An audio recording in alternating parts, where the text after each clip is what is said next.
please, man. Bir önceki bölümde Amerika'da polis ekipleriyle gece devriyesine çıktık. Dünyada bireysel silahlanmanın en yüksek olduğu bu ülkede polis ekiplerinin her gece yaşadığı tehlikeyi size gösterdik. Bu bölümde de Amerika'da bir polis merkezine giriyoruz.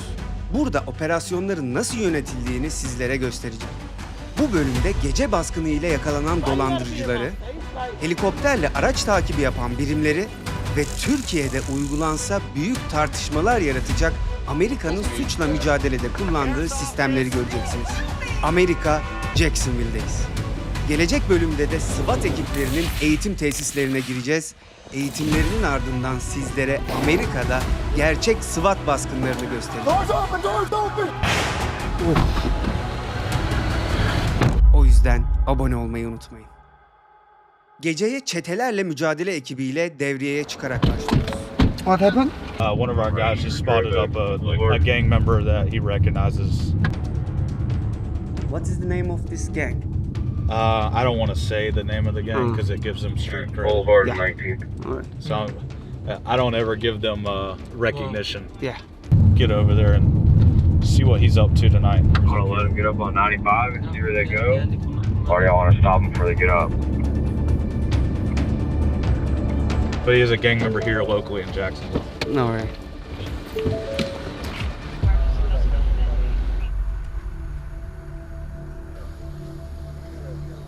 Kafaları iyi muhtemelen. Kızın da elinde hala yemek var, yiyor, yani hani sorguya çekiliyorsun şu anda. Nasıl bu kadar mutlu olabilirsin ve gülebilirsin? Bence kafaları iyi yani. Burası zaten şu anda aşırı derecede uyuşturucu kokuyor. Muhtemelen onların arabasından geliyor. Bu arada şu anda bulunduğumuz eyalette legal bir şey de değil yani.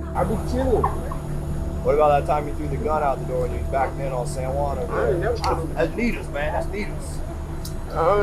License? Yeah. Where'd you get that? Is he high or something? Yeah, you smell weed.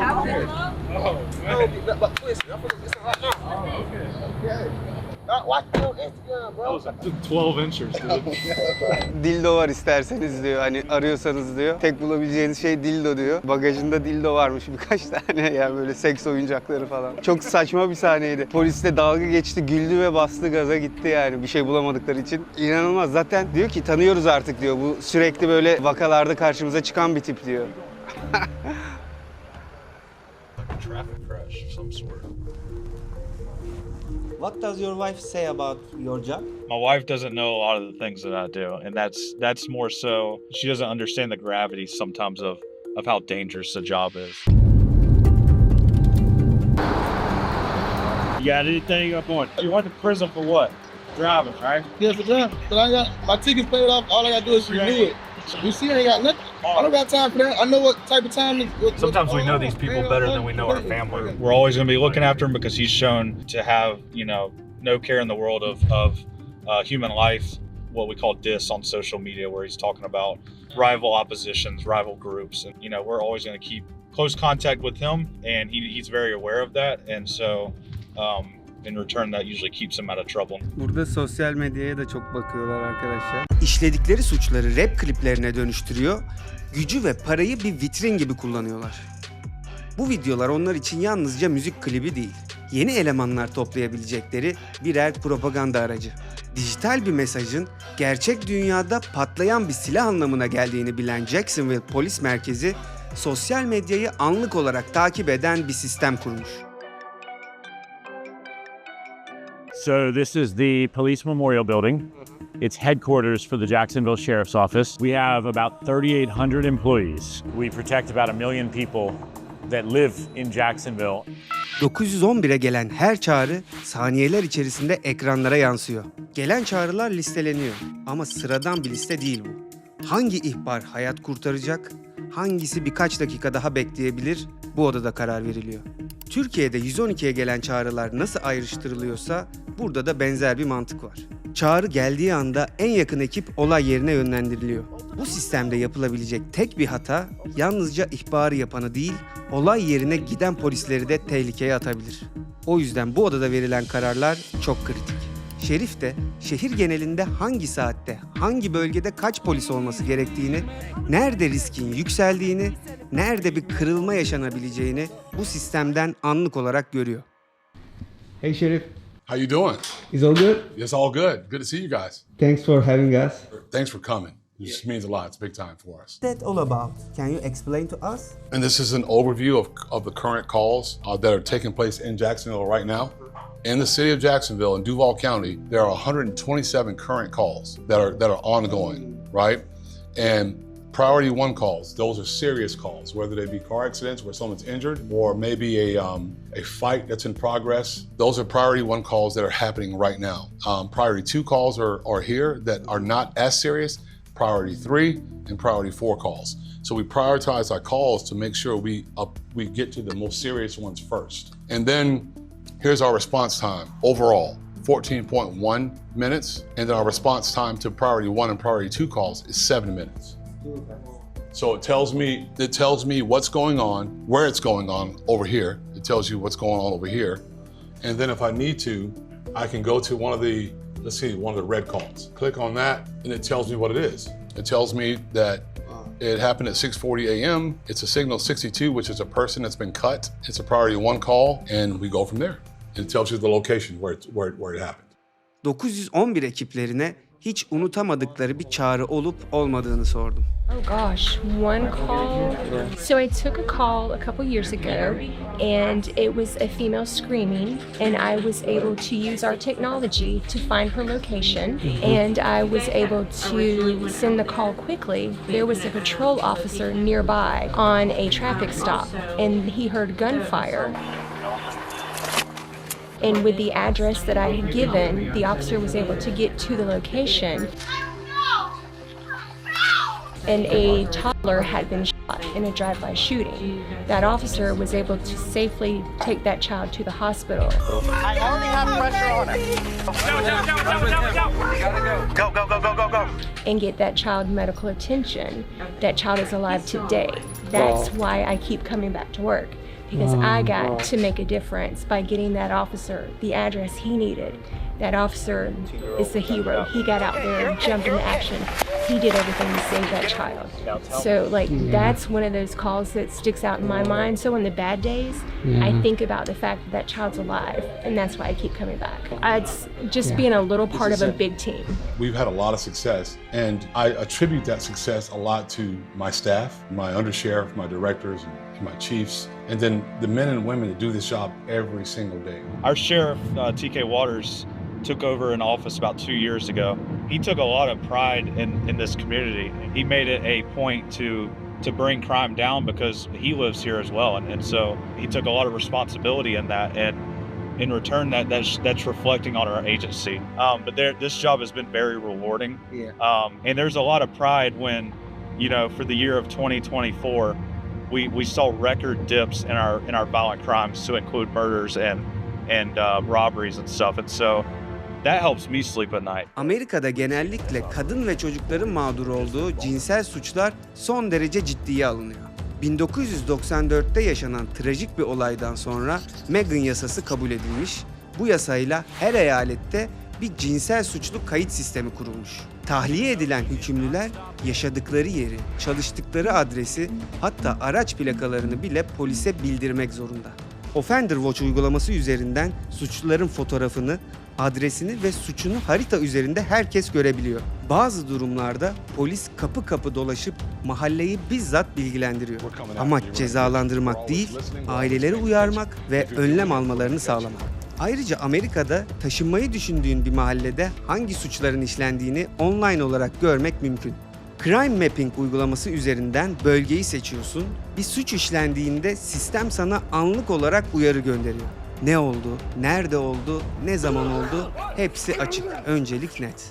Riski görünür kırma. Polis merkezinin önünde, burada karakolun önünden çantam çalındı. İnanılacak gibi değil. Şöyle bir şey var. Şurası da hapishane. Hapishaneden çıkıp karakolun önünden nasıl çalarsın? Allah'tan bir şey söyledim, hemen anında yakaladılar. Yaklaşık bir 15 dakikada adamın nerede olduğunu tespit ettiler ve gidip buldular. Here, do you want me to just bring what we got? Okay. I think we got everything here, man. He didn't have time to get rid of everything. The best guy on the world. He Not at all. he helped us a lot. We've been in a lot of situations, haven't we? Big guy. If there's something happening, like a chase or they're looking for a suspect, we can use cameras and then you send either the helicopter or the canines, patrol officers to that area very, very quickly. Bu sırada kayıp bir çocuk ihbarı aldık. Çocuğun sahilde kaybolduğu bilgisi gelince en hızlı müdahale için helikopter ekipleriyle devreye çıktık. Umarım çocuğu bulabiliriz.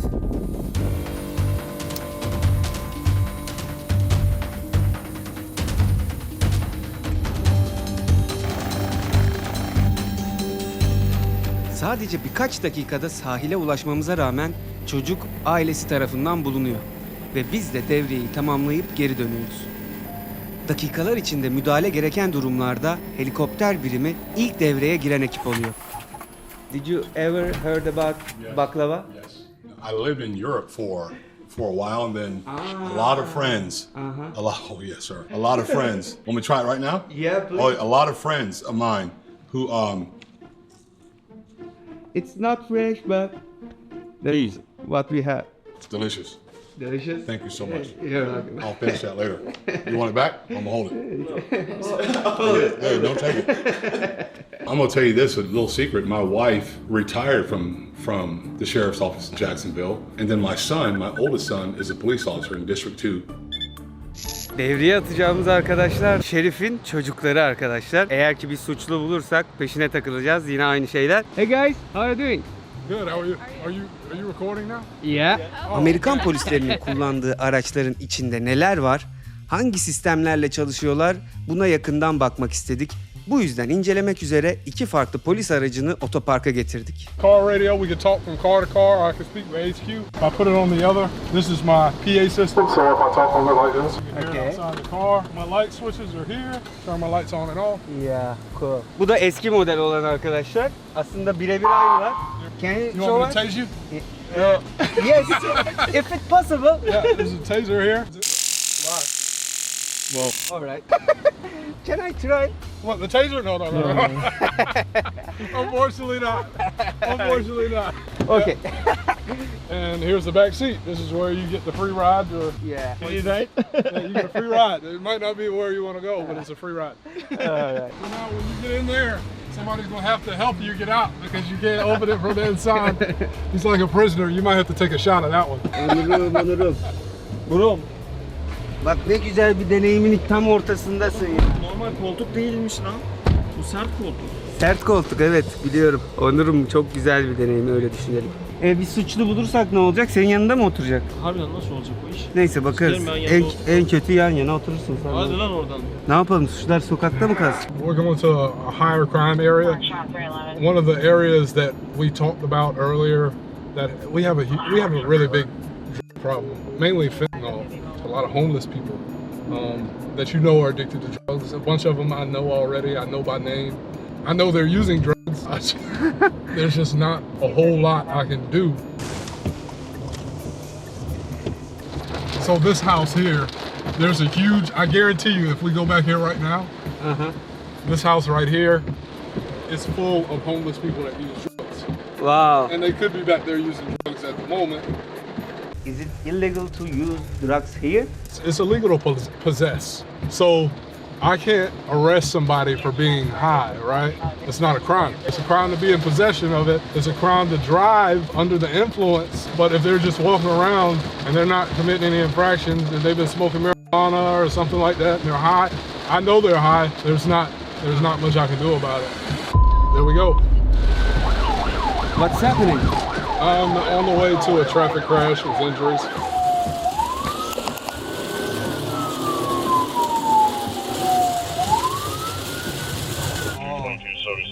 Kaza olmuş.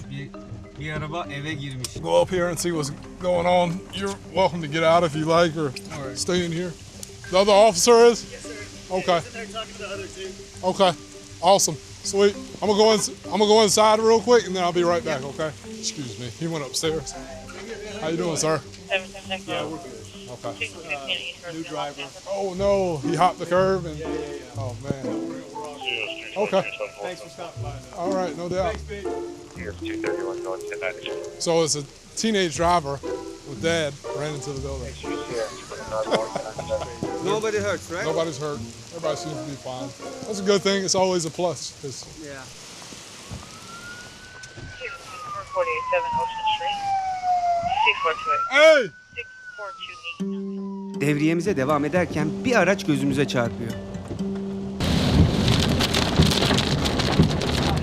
Oh! Good afternoon, ma'am. The reason I stopped you is because your right rear tail light is out. Did you know that?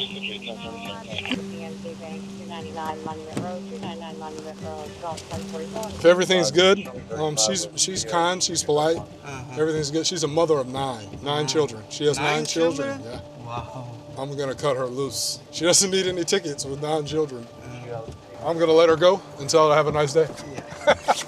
All right, ma'am, I'm about to hand you back some wet papers, all right? That's fine. All right, y'all have a good day. Y'all take care. Bu arada size ilginç bir bilgi vermek istiyorum. Biz videomuzu yayınladıktan sonra Jacksonville Şerif Ofisi'nin web sitesi çökmüş ve yüzlerce mail almışlar. Bunun için bazı merak edilen soruları da burada cevaplamak istedim. Katıldığımız operasyonların tamamı gerçek arkadaşlar. Biz bu operasyonlara özel bir izinle katıldık. Hem sizlerin desteği hem de içeriklerimizin beğenilmesi sayesinde bu izni Türkiye'den hiç tanımadıkları bir ekibe verdiler. İnternette bazı yorumlar gördüm. Uluslararası bir ajans PR için bana bunları yaptırıyormuş falan. Öyle bir şey yok arkadaşlar. Ayrıca ben dünyayı yöneten aileler tarafından seçilmiş bir YouTuber falan da değilim. Sadece çalışıyoruz ve en iyisini yapmaya çalışıyoruz. Gelecek bölümde de SWAT ekiplerinin eğitim tesislerine gireceğiz. Sizlere gerçek SWAT ekiplerinin nasıl eğitim aldığını, operasyon öncesi neler yaşadıklarını ve gerçek SWAT baskınlarını göstereceğim. We are going on the west side of Jacksonville, road that's called 103rd Street. We are following up on somebody that has a warrant for fraudulent purposes. So. Ve uzun bir yolculuğun sonunda adrese ulaştık. So we're just gonna see if she's home. She's got a warrant. Şimdi bir tane dolandırıcı bir kadın tespit edilmiş. Eğer evdeyse direkt tutuklanacak.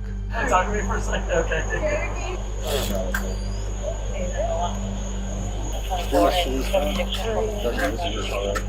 Do you think that she will come out peacefully. step out, or do we need to go in there? Kadını buldular. Birazdan aşağı inecek. Buradaki kadın kredi kartlarını kopyalayıp onlarla alışveriş yapıyormuş.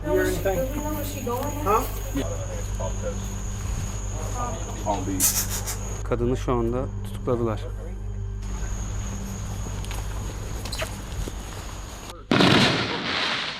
Fireworks. It's 4th of July week. Yeah. You're gonna hear I'm those scared. for a couple weeks. Her verify 99. Are they trying to doctor? Not that I'm. God, why you gotta be in my face like that, sir? He's cool. Sistemden hemen bir şeyleri kontrol ediyorlar. Bir görelim bakalım sistemde kırmızı mı yanında oluyor? Well, I can't show you that because it's like Oh, law okay. enforcement systems. Yeah, of course. Hani o kadarını da gösteremeyiz artık dediler haklı olarak. Şimdi kadının kimlik bilgilerini giriyor sisteme ve hakkındaki bütün suçlamaları vesaire kontrol edecekler. Beach is in the middle of the state. Palm Beach. Burada habire havai fişek patlatıyorlar. Her seferinde altıma sıçıyorum. Zaten polis ekibiyle suçlu kovalıyoruz falan. Bam bam arkadan vuruyor. Bu kadının zaten Amerika'da uzun süredir arama emri varmış. O yüzden direkt olarak hapishaneye atacaklar. Herhangi bir nezaret durumu falan olmadan olduğu gibi tutuklayıp hapishaneye gidecekmiş kadın. Ama şu anda henüz onun da haberi yok. Şu an polislere hani kaç para karşılığında serbest kalabileceğim diye soruyor. Onu öğrenmeye çalışıyor. Çünkü burada bazı suçların para vererek işte hapse girmeme seçeneği falan olabiliyor. Ama sanırım onun yok değil mi Onur? Yok. Değil Şu mi? anda Onu- öyle bir şey olmayacak. Haberi yok şu anda. Aynen öyle. Ain't got nothing on me. She had just put it on. Let her know what time it is. Good luck to you, all right? All right.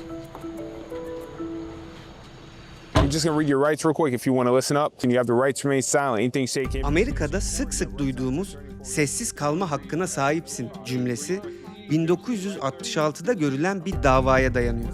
Bu davadan sonra Miranda yasası ortaya çıkıyor. Bu yasaya göre polis sizi gözaltına aldığı anda haklarınızı okumak zorunda.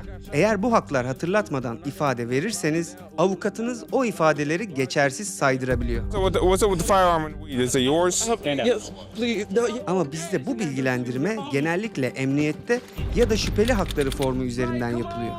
Yani haklar aynı, sadece uygulama farklı. Şimdi bir benzin istasyonuna geldik. Buradan aramışlar, bakalım ne diyorlar. Kadının arabasına birisi vurmuş ve hani ödemesini de yapmayı kabul etmemiş. Onunla ilgili bir konu. Okay? Yes, some ID. Can I see your ID? Take it, take it. Ne olacak lan? Çalacak mı? Bazı fedakarlıklar yapmak durumundayız görevimiz gereği. Ağlıyor sanırım. Don't cry man, don't cry. Okay, we gonna find it. What are you looking for? My driver's license. And I just had out. Bir şey mi var? Var herhalde. Tutuklayacaklar seni.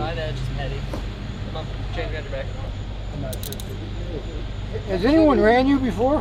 No. Yes, they have. Has a warrant for what? Petty theft is what it's called. Petty Just theft. theft like shoplifting. Ha, shoplifting. Kadın tesadüfen hırsızlıktan zaten aranıyormuş. O yüzden tutukladık.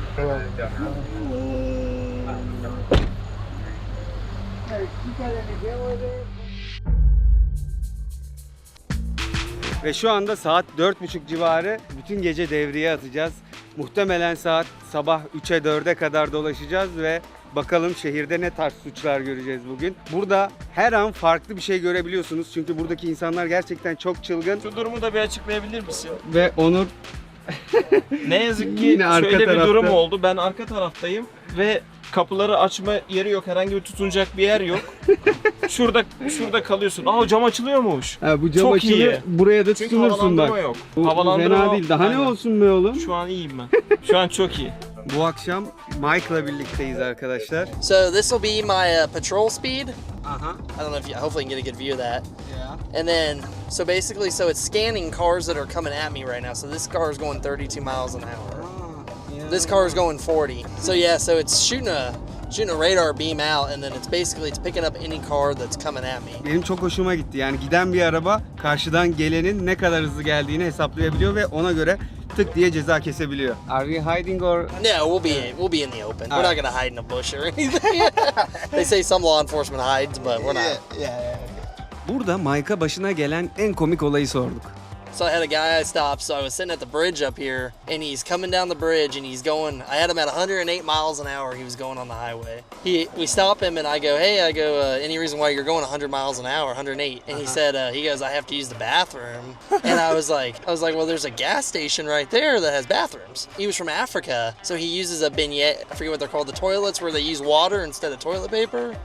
So he's like, "I can't use that bathroom," so that's why he was going 108 miles an hour. Did you give the ticket? Yeah, he got a ticket.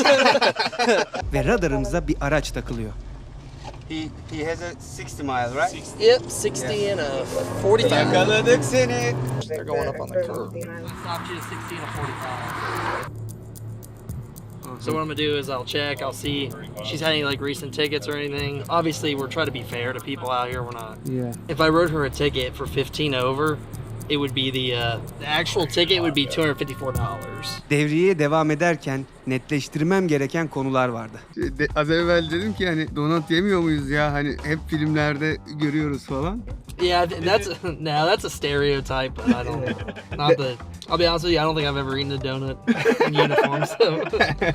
That's Hollywood stuff, right? Yeah, that's all like a stereotype. I bought donut for you, man. You're gonna love it. I guess it's still listed as stolen, so we'll go up and see what we get. I went by there, he wasn't there. I went by the next day, and he was there. I don't know what Boogie's last name is. It's probably, he's covered in tattoos, and... So he told you where it was? No, he didn't tell me where it was. He told me where the guy that stole it was. Okay. He had heard who stole it. So where'd you pick it up from? I picked it up from 36 and Main Street. she was riding around with them, and they got to a store. She went in the store, and he took the car while he was in the store. Buradaki olay biraz karışık. Çalıntı diye ilanını vermiş. Polisi aramış. Daha sonrasında az evvel gördüğünüz adam da arabayı başka bir yerde bulmuş ve buraya getirmiş. Kadın da ona kızmış. Muhtemelen tahmin ediyorum ki sigortadan bir para kopartmaya çalışmaca Bana da öyle geliyor. durumu söz konusu. Polis de çok şüpheli durum diyor, yani hiç normal değil diyor Aynen. şu an. Çalıntı diye ihbar ediliyor ama kendi bahçesinde bulunuyor araba. I mean, the guy that stole this car, I mean, you're riding around with him in the car too. Yeah, well, I didn't know he was going to do that. I'll be right shit. back, Bar. I'm gonna get this paperwork. You're good, man. You're good. I mean, oh, you've never rode around with somebody in a car with before? Not that's gonna steal my car from me. Well, you got better judgment than me. Do you want to press charges on the guy that took the truck? But I'm afraid of retaliation. I learned my lesson, that's for sure. Evet, pek çok farklı hikaye gördük ve artık sabah olmak üzere bugünü bitiriyoruz. Bizim için hayatımız boyunca unutamayacağımız bir gündü. Çok fazla hikaye gördük. Çok farklı maceraların içinde bulduk kendimizi ve gerçekten çok yorulduk. Dünyadaki bütün polislerin işi çok zor. Onu anladık ve burada da gerçekten polisler çok garip vakalarla karşılaşıyorlar. Buradaki insanlar açıkçası biraz manyak ve bu manyaklarla uğraşmak bu adamların görevi ve gerçekten görevlerini iyi yapıyorlar. Çok organizeler. Bizim hayatımız boyunca unutamayacağımız bir gün oldu. İzlediğiniz için teşekkür ederim arkadaşlar. Elimizden geldiğince sıra dışı işler yapmaya çalışıyoruz. Abone olup videoyu likelayıp ya da bu videoyu arkadaşlarınızla WhatsApp'tan ya da herhangi bir yerden paylaşmanız bize çok büyük destek olacaktır. Buraya kadar izlediğiniz için teşekkür ediyorum. Kendinize iyi bakın.